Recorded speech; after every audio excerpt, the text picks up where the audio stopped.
Hey, I've done over 200 deals on the island of Puerto Rico worth tens of millions of dollars. And anytime I'm doing a deal, I make sure that I avoid or fix these 5 things that can crush the property value. And here's the sneaky part. Some of these issues you might overlook. And if you do, it'll destroy your profits. So let's go through them one at a time. Number 1, the first thing that can destroy your property values are unpermitted work or illegal additions. On the surface, that second floor or that extra bedroom, it might look like a bonus. But if it's not permitted, then it won't be in the registry. And if it's not in the registry, the banks won't finance it. And the inspectors can then flag it, and that will kill your buyer's desire to buy the home. We recently did a renovation in Carolina, Puerto Rico that was a top and bottom duplex, and it looked like it had always been a top and bottom duplex.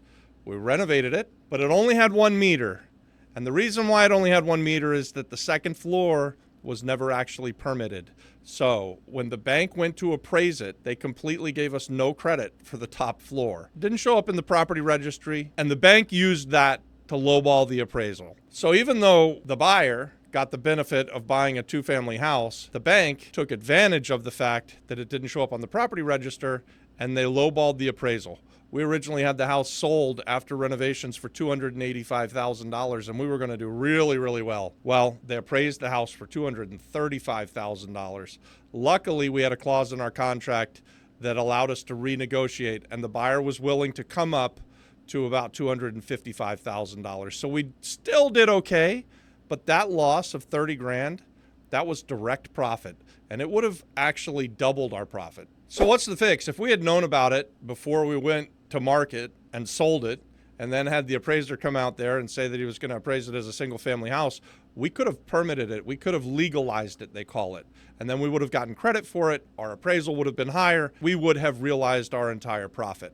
So this is a lesson that we learn. When we have problems, we learn lessons. And as real estate investors, you want to remember that. You don't have losses, you have lessons. And even though we made a bunch of money on it, we didn't have a loss, we did have a lesson. And the lesson is, verify that everything that you're buying is already legalized, and if it's not, go and legalize it. Number 2, outdated electrical and plumbing is a big problem on the island of Puerto Rico, and don't let it catch you off guard. And this one's sneaky because you're not always going to see it during a quick walkthrough. And if you go through the entire renovation and you get the property sold and an inspector shows up for your buyer and he finds faulty wiring, this is going to scare the hell out of your buyer, and it may cause you to lose your deal. Because what is the buyer going to think? If you didn't fix the wires, they imagine worst case scenarios. They assume that everything you did was faulty and bad. And guys, that can knock serious money off of your resale value. On another recent flip that we did, we renovated a 4-family home that only had 2 power meters, and we had to actually, because Luma had changed the code, move the power boxes from the back of the house to the front of the house.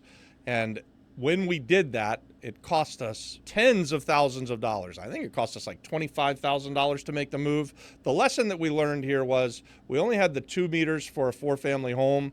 As we were going to make this big electrical upgrade and move and rewire the house, we would have probably been better off to just go ahead and spent a little bit extra money to go ahead and have 2 more meters. So we would have had a total of 4. And that would have helped us with the resale value quite a bit. We did recently go under contract on this, and we're going to make a profit again, but we could have sold it faster, and we could have probably gotten a bigger number had we, when we were upgrading the electrical, changed from 2 meters to 4 meters. So this is something, guys, that you don't always think about. It's one of Adon's pet peeves, so now that one really kind of caught us. We had a renovation estimation going on, and everything was going really well until we had to spend an extra $25,000 or so on this electrical upgrade. So don't let that catch you off guard, guys. Number 3, this one's really simple, but deadly. Bad bathrooms and kitchens. Guys, these are the 2 spaces that absolutely sell the house. And if you're going to renovate a house and leave outdated, ugly, and poor designed kitchens, you're just not going to be able to command top dollar when you put it back on the market. And you could even lose buyers outright as women go in and they make these decisions and they see an old ugly bathroom that they think is dirty and disgusting, and they just flat out say no, and it's on to the next one. When we're renovating these homes, we're often renovating the bathrooms and the kitchens, and that's where we're going to spend a lot of our renovation dollars. So we've been doing this for a long, long time, and we know that this is what sells the house. This is the place where you can spend a little bit more and take the time to do it right. If you're going to replace the plumbing in the house, which on the island of Puerto Rico, most of the time you're going to need to do anyway. So you take out the old bathroom and you go in with the new, and it really brings the house up. So the rest of the house can have a pretty modest renovation, but if you've got a bathroom that pops and a kitchen that wows, you're going to be able to command top dollar. And not only that, but you're going to be able to sell it faster, and you're going to get a lot of people interested and excited because people want to buy nice stuff, and you're providing a home for somebody. When you renovate these zombie homes, these zombie houses, and you turn them into somebody's dream home, they need really pretty bathrooms and great kitchens. Let's talk about one of my favorite pet peeves when I'm doing a renovation. I hate bad layouts and choppy floor plans. And let's be honest, Puerto Rico has a lot of older homes with really chopped up floor plans. They seem to build them never ending. You've got hallways that go to nowhere. These choppy floor plans, they are terrible, but they're also the place that you can improve the value of a house. And even by knocking down a wall and opening something up, you can have a massive change. You can get rid of these choppy floor plans. I love to knock walls down and open up spaces. It seems like in the 60s, when they were building these houses before they were zombie homes, they just like to close everything in and box it all up. I want to open it all back up and make it easy space with some feng shui. I've got a real life example of this, guys, right here, right now. We're finishing up our McMansion build. We have tons of content on it. Please go check it out. It's one of my favorite renovations we've ever done. It's also the largest renovation on a single family house that we've ever done anywhere in the world. And this house, when we bought it, you talk about a choppy floor plan.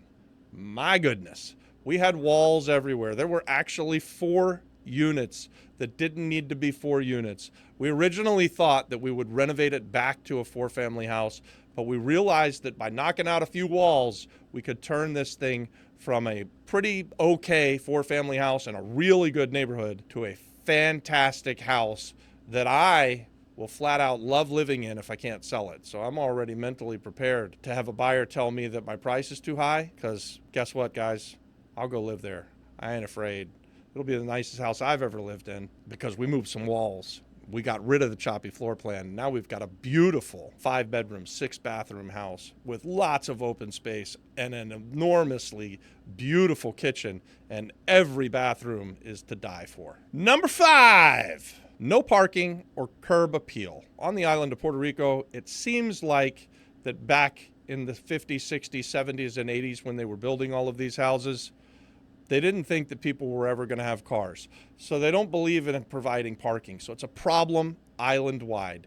And it's a problem for you as a real estate investor to fix up a house and make it look great, but then not have parking. It's just something that you've got to deal with. So keep in mind when you're buying, parking is important. And if you've got it, it's a big bonus. There are ways to overcome it by building a beautiful house. But the second one is poor curb appeal.